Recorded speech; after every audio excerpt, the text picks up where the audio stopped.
I'd like to make a quick point about Pewdiepie as a political symbol, the people who use him as a political symbol, and how that relates to cancel culture.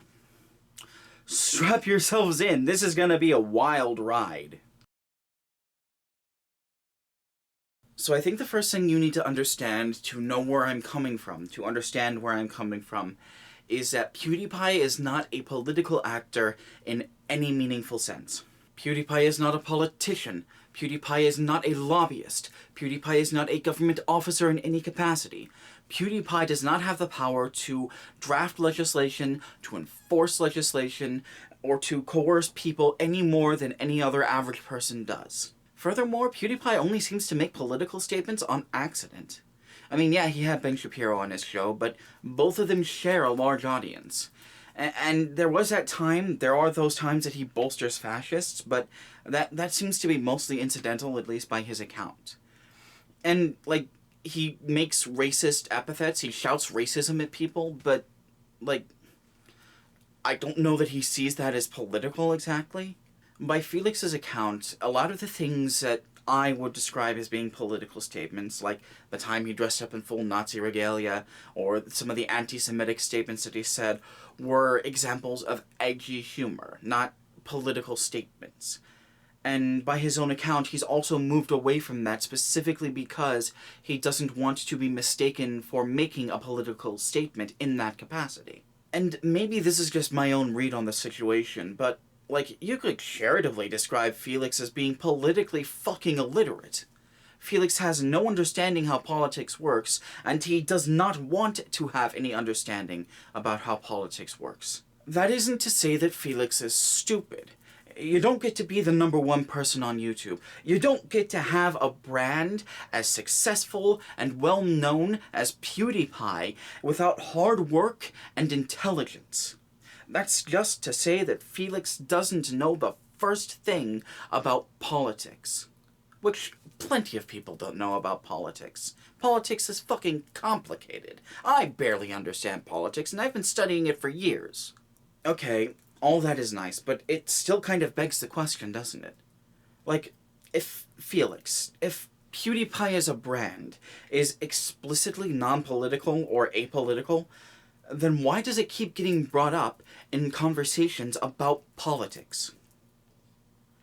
And I have an answer for that.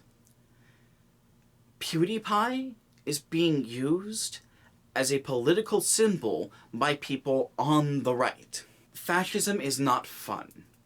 As an institution, fascism is almost literally a death cult. The only way that fascism grows when it is out of power is if fascism can associate itself with things that people want. Things like sex, things like family, things like glory, things like fun. And you know what I don't think anyone will deny about Pewdiepie? It's fun. I've never even seen an episode of PewDiePie's show, and I'll admit that it looks fun. This isn't anything new. Fascists have always tried to link themselves to more successful brands, to more successful ideologies, to more successful empires in the past. And I want to make something perfectly clear here. They're not using Felix as a political symbol. They're using the brand of PewDiePie as a political symbol. Those are not the same things. A creator and a creation are not the same things. And put a pin in that. We're going to need to make a minor diversion here. So there's this tendency on the left, not a rule, but a tendency, that I'm not a big fan of. And that is a tendency in some places towards ideological purity.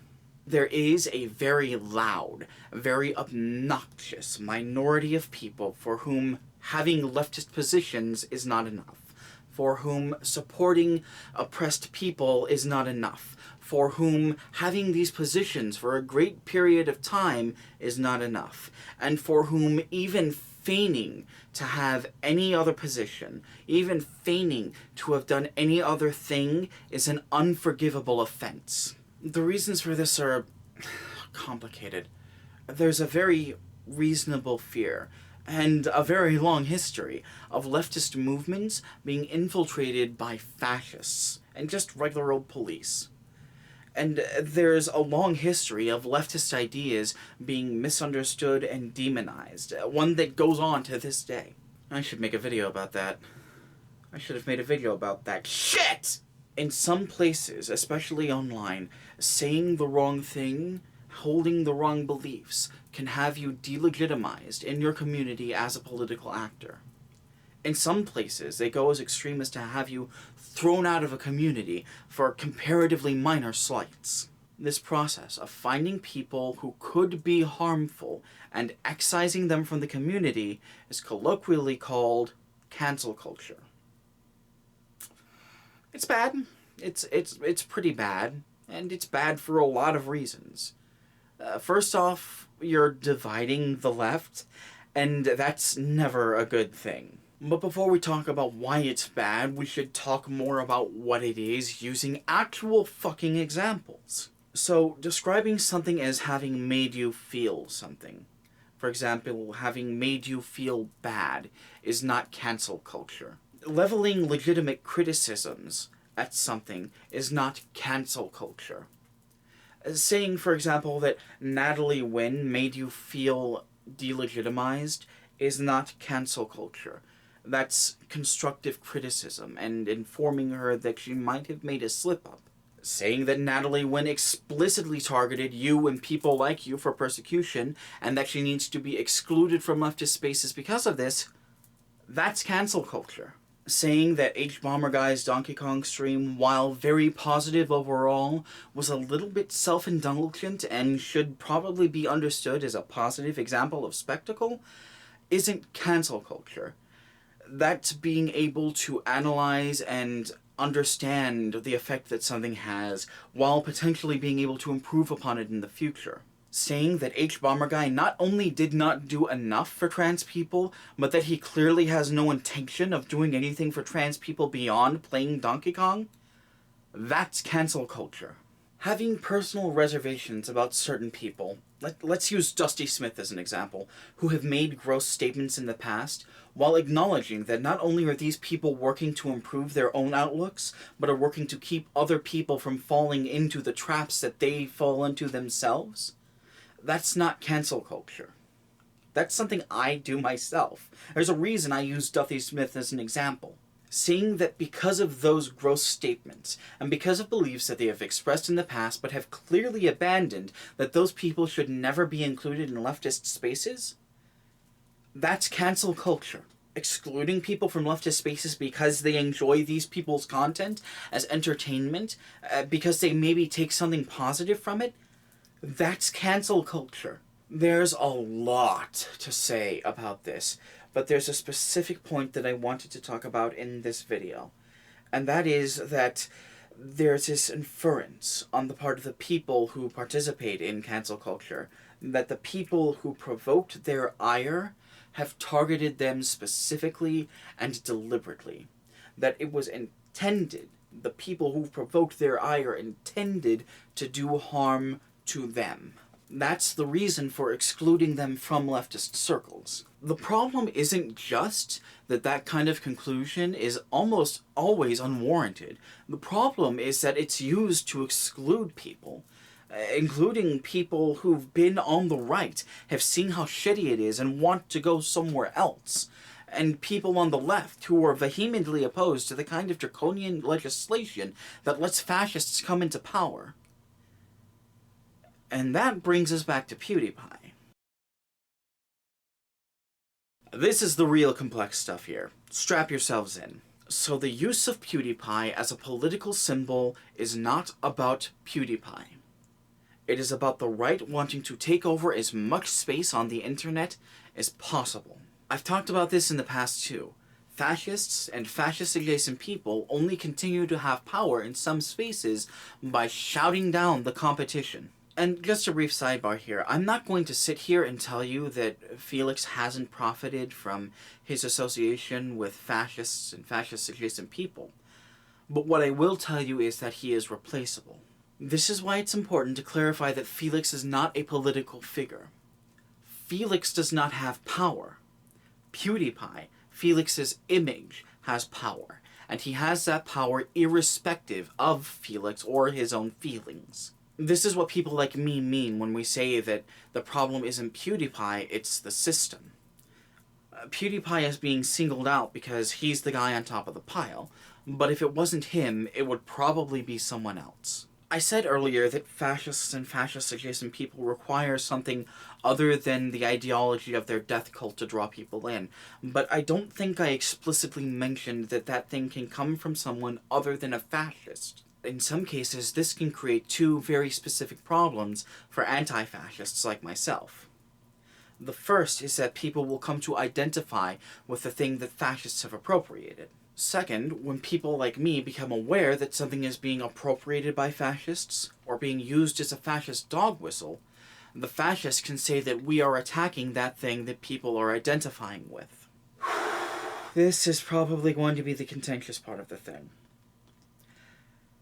We have a problem. And that problem is, in the simplest possible terms, that we have become predictable.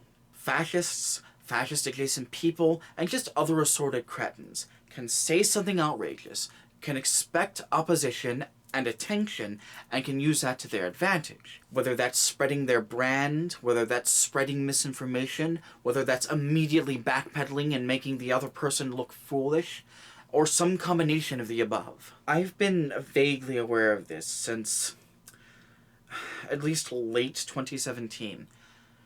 I remember specifically the Paul Joseph Watson video about soy boys. That was so outrageous, that was so contentious, that was so off the wall, that it couldn't have been an accident. I am sure to this day that that video was made with the specific and deliberate intention of building Paul Joseph Watson's reputation as a conservative counterculture warrior. That was Carl Gohn's whole shtick when he was in UKIP. He would say something abhorrent, he would be confronted about it, the party leaders would be confronted about it, and they would get free airtime. That was Trump's whole shtick too. Like, you can say a lot of things about Trump, but one thing you can't say is that he doesn't know how to control a fucking news cycle. I lost the thread. I'm supposed to be talking about cancel culture. What does any of this have to do with banning people for things that they like? Young people, when they're first developing politically, will start off by repeating things that other people have told them. This doesn't make them stupid. It doesn't make them puppets. It just means that they're not old enough to know better. Not yet. I remember this period in my life very distinctly. There's a very good chance that I'm going to talk about it later this month. A problem with a lot of the internet is that you can't tell the difference between an adult who's settled into fascist cretindom and a kid who's just listened to too much of Ben Shapiro's bullshit. Not without a lot of practice. And because people on the left have a legitimate fear, a very real fear, of being doxxed, of having police break down their door, of being outed as a sexual minority to a hostile household and thrown out on the street, something I've seen happen multiple times. They treat anything that looks like a threat as though it's a very serious threat. People who use dog whistles, deliberately or accidentally, people who say anything that could be interpreted as problematic, are immediately met with hostility and suspicion. In some cases, they're just thrown out of the community immediately. And don't tell me that this doesn't happen. I'm a mod in some of these spaces. I'm the guy who throws them out. Fascists know this and exploit it. They say that people on the left don't discuss facts, that they're unreasonable, that they can't answer simple questions, and that you will be thrown out of left-wing communities for questioning left-wing dogma. And then people go and do those things and prove them right. That ends up isolating vulnerable people, and especially young people, into a fascist mindset, because eventually fascist ideas are the only ideas that they're exposing themselves to. And it doesn't help that mainstream news organizations... Maybe saying they're blowing it out of proportion is an overstatement, but they definitely feed into this complex where they don't just demonize actually problematic people, but they also demonize people who support things that maybe they don't understand are bad. It is a damn good thing that there are people challenging these norms. People like Aaron over at Re-Education. People like American Johnson at Non-Compete. People like Angie Speaks. People like Vosh, who are challenging these norms and trying to get people to see the bigger picture. Because we're at a point right now where we need completely new approaches to these problems. Let me make a simile. The problem isn't Pewdiepie. The problem isn't even Pewdiepie being used as a political symbol. The problem is people using Pewdiepie as a political symbol and calling for oppression. It's like a church. The problem isn't the people in the church. And the problem isn't the cross they use as a symbol. The problem is the person preaching hate underneath the cross. And you don't fix that problem by locking all the parishioners in a church and burning it down. You fix that by showing them that the symbol is an illusion. That the symbol can't hurt them.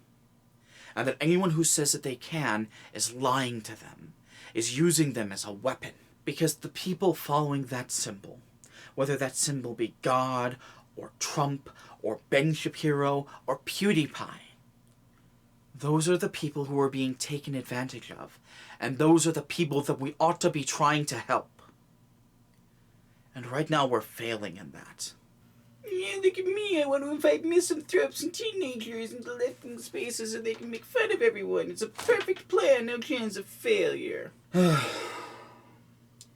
This needed another day or two to bake, but I couldn't. This was the only thing that... This is not a good video, and I apologize. And so some things that I immediately picked up on watching it. I never explicitly said that PewDiePie being racist was not okay. So, yeah, PewDiePie being racist, PewDiePie being anti-Semitic, PewDiePie being a kind of a piece of shit in general, because he is a piece of shit. Even if he's funny, he's a piece of shit. None of that is okay. None of that is something that we can just let fly, something that we can ignore. Felix has very serious problems as a personality, and, like, I'm not gonna let those go by. If he wants to improve himself, that's great. I expect people to improve themselves. But if he chooses not to do that, then, like, I'm not gonna pay attention to him. I mean, that's not any different. I don't pay attention to him now. I've never seen his fucking show. I don't even know what his show is called. So, when talking about how there would almost certainly be someone like PewDiePie, someone like Felix, on top of the pile, if it wasn't Felix, there's a very specific thing I mean. And it's something that I've talked about in the past. And Felix, as someone who is very popular, as a personality on YouTube who is very popular, is very good at helping Google accumulate wealth very quickly. And any person who would be on top of the pile like that, any person who would be the most viewed person on YouTube, would have a similar personality, a sort of non-confrontational, oh, we can all get along personality. There's nothing necessarily wrong with that, either. Like, you can be a passive person, but, like, I don't know. So, there's a point that I didn't make, and that is that Felix can't exactly control who watches his shows, but he can control who he appeals to. Wait, those are out of order. Fuck. So Felix can't control who watches his show, but he can control who he appeals to in small degrees. Like, if you were to say something as simple as, oh, fascists don't get to have fun, that would go a long way to making him more appealing to people like me. And similarly, what he does now, where he occasionally dresses up in fucking Nazi regalia, that makes him more appealing to fascists, to people who are sympathetic to the Nazi cause. Because even if it's a joke, it's a joke that, you know, makes them look good, kind of. It gives them attention specifically. It is 10:01 right now. I wanted to get this video up before 10 o'clock.